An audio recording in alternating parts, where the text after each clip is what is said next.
गर्मियों में गर्म प्रतीत होता है, अतः यह जैसे मौसम में होता है वैसा ही इसका स्पर्श होता है।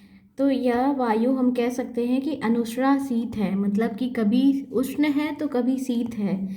तो अर्थात न यह गर्म है न शीतल है, इसी को योगवाही कहा गया है। मतलब कि ऐसा व्यक्ति या ऐसा पुरुष जिसका कोई अपना अस्तित्व नहीं है, या इसीलिए वायु को जो है योगवाही कहते हैं कि इसका खुद का अस्तित्व नहीं है। ये जब गर्म मौसम में रह रहा है तो उष्ण रहता है, जब शीतल मौसम में रहता है तो ये शीत रहता है। तो इस वजह से वायु को जो है अनुष्णा शीत कहा गया है। फिर उसके बाद हम आते हैं पित्त के गुण पे आते हैं। तो पित्त का गुण क्या लिखा है? पित्तम स स्नेह तीक्ष्णो उष्णम लघु विश्रम सरम ध्रुवम। अर्थात पित्त का क्या क्या गुण है? यह कुछ स्निग्ध, कहा गया, हाँ, स्नेह तीक्ष्ण, स्नेह किसको बोला गया? स्निग्ध को कहा गया। तीक्ष्ण, उष्ण, लघु, विस्र, विस्र मतलब कि आम गंध वाला बताया गया है, मतलब जिसकी अपक्व गंध जिसको कहते हैं, कि जिसको सूंघने पे विस्र गंध का ज्ञान होता है। या पित्त दोष के साथ जब वमन होता है ना, तो वमन मतलब कि उल्टी की बात करी जा रही है, तो वैसा ही गंध कुछ इसका होता है। सरम, सर, द्रव इसके जो है कि गुण हैं, पित्त के गुण हैं। ये पित्त का हो गया। फिर उसके बाद से स्नेह इसलिए लिखा हुआ है क्योंकि थोड़ा स्नेह युक्त, मतलब कि जैसे मतलब थोड़ा सा उसमें स्नेहता होती है। मतलब स्नेहता समझ रहे हैं आप लोग किस चीज़ को कहा जा रहा है? स्नेह मतलब कि आपका लुब्रिकेंट कह सकते हैं, कि थोड़ा सा इसमें स्नेह होता है। ये स्नेह इसलिए कहा गया है। फिर उसके बाद से आते हैं हम कफ के गुण पे आते हैं। स्निग्धा शीतो गुरुर मंदः श्लक्षणो मृत्सना स्थिर कफ। मतलब कि स्निग्ध, शीत, गुरु, मंद, श्लक्षण, मृत्स्न, स्थिर, ये सब किसके गुण हैं? कफ के गुण हैं। ठीक है, ये तीनों की तीनों जो है वात पित्त कफ के गुण हैं, ये आप लोग को याद कर लेना है। फिर उसके बाद से हम आते हैं, नेक्स्ट श्लोक है आपका 12 नंबर का। 12 नंबर का श्लोक क्या है? संसर्ग सन्निपात का श्लोक है कि संसर्ग सन्निपातस्य तद द्वित्रि क्षय कोपतः। इनके कहने का मतलब है कि जब तद द्वित्रि क्षय कोपतः, ये क्या कह रहे हैं? संसर्ग सन्निपात मतलब द्वि, मतलब जब दो दोष एक साथ मिलते हैं तो संसर्ग कहा जाता है, और जब तीन दोष एक साथ मिलते हैं, त्रि दिया हुआ है, तो उन्हें सन्निपात कहा जाता है। कि दो दो दोषों के एक साथ क्षय या वृद्धि होने का नाम क्या है? संसर्ग है। मतलब कि यदि हम वात और पित्त को लेते हैं, तो वात के साथ पित्त, तो वात और पित्त हुआ, तो ये क्या होगा? संसर्ग होगा। तो मतलब कि कोई यदि व्यक्ति वात्याधिक पित्तज है या फिर उसका पित्ताधिक वातज है, या दोनों में सम जो है कि गुण है, तो इन दोनों का जब दोनों का क्षय होगा, मतलब वात या पित्त का क्षय होगा या वात या पित्त का जो है कि वृद्धि होगी, तो ये संसर्ग है। और त्रि मतलब कि तीन दोषों को मिला के वो क्या होगा? सन्निपात होगा। मतलब वात, पित्त और कफ तीनों रहेगा।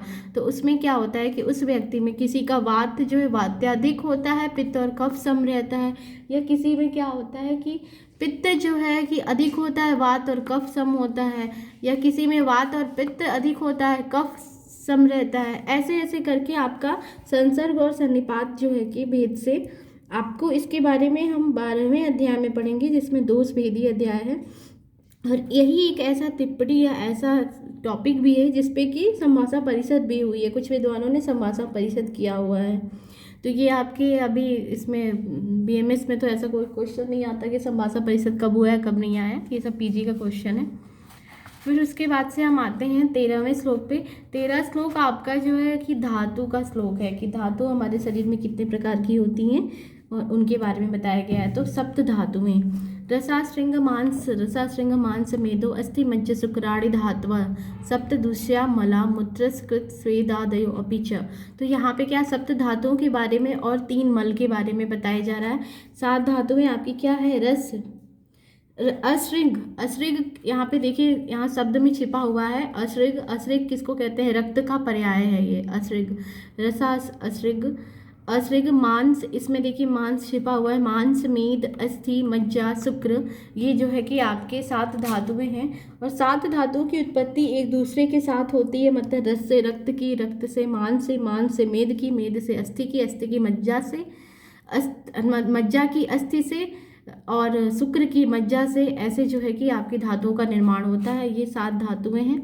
और फिर उसके बाद से मल के बाद में बता रहे हैं कि मूत्र, फिर उसके बाद पुरीस और स्वेद, ये आपके त्रिमल हो गए। फिर उसके बाद से अगला श्लोक क्या है आपका, अगला श्लोक मोस्ट इम्पॉर्टेंट श्लोक है। ये आपका कोटेशन के फॉर्म में क्वेश्चन पूछा जाता है, मतलब आपको दे देंगे वृद्धि समान है या फिर सर्वे शाम तक लिख देंगे, उसको कंप्लीट करते हुए हमें इसका ससंदर्भ व्याख्या करना रहता है, या तो पूरा श्लोक लिख देते हैं और उसे भी ससंदर्भ व्याख्या करना होता है। ये श्लोक अक्सर एग्जाम में पूछता है। तो इस श्लोक का मीनिंग क्या है ये हम देखते हैं कि शरीर में जितने भी वात आदि दोष हैं या रस आदि धातुएं हैं तथा मल हैं, उनके गुण धर्म वाले पदार्थों का सेवन करने से, समान गुण वाले धर्मों का सेवन करने से क्या होता है कि उनकी वृद्धि होती है, और उनके विपरीत गुण वाले पदार्थों का सेवन करने से क्या होता है, उनका क्षय होता है।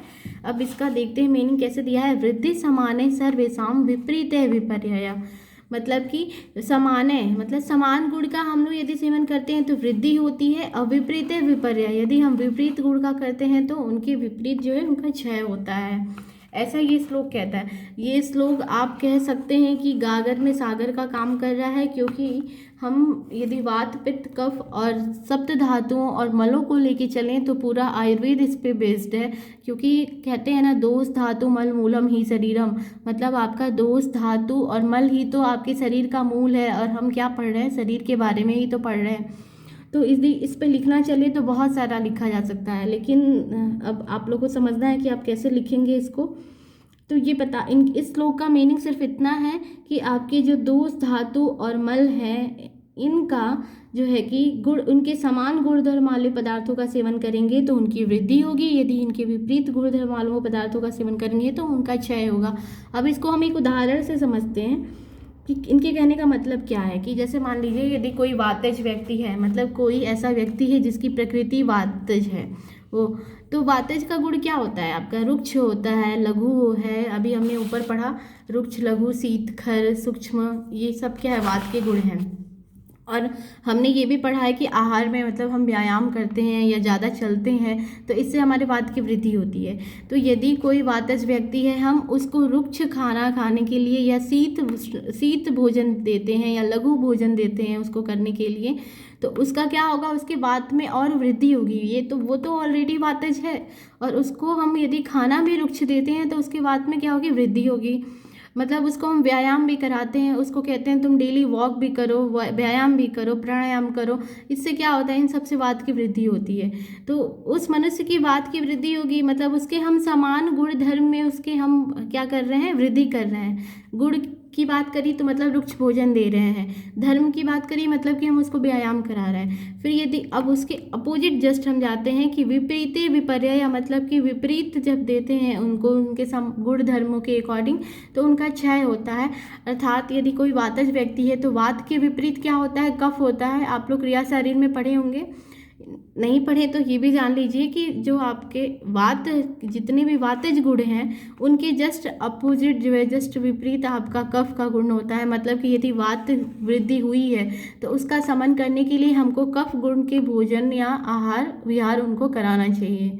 तो जब हम उसको कफ गुण वाले भोजन कराते हैं, मतलब स्निग्ध शीत गुरु मंद लक्षण वाले भोजन कराएंगे उनको, तो उनके क्या होगा, उनके दोष में या धातुओं में क्षय होगा, मतलब कि इस व्यक्ति में कफज गुण आने लगेंगे, अर्थात वात का क्षय होगा। इस श्लोक का यही मीनिंग है। इस श्लोक के बारे में आचार्य चरक भी एक श्लोक कहते हैं, इसको भी आप लोग डाल सकते हैं आंसर लिखते समय कि सर्वदा सर्वभावानम सामान्यम वृद्धि कारणम ह्रास हेतु विशेषस्य प्रवृत्ति रुभयस्य तो वही क्या कह रहा है कि सब हमेशा जो है कि समान भाव में वृद्धि होती है, वृद्धि का कारण होता है, और जो विशेष होते हैं वो ह्रास का कारण होता है। ठीक है, आज के लेक्चर में हम इतना ही श्लोक देखते हैं, आगे जो है कि अगले लेक्चर में देखेंगे।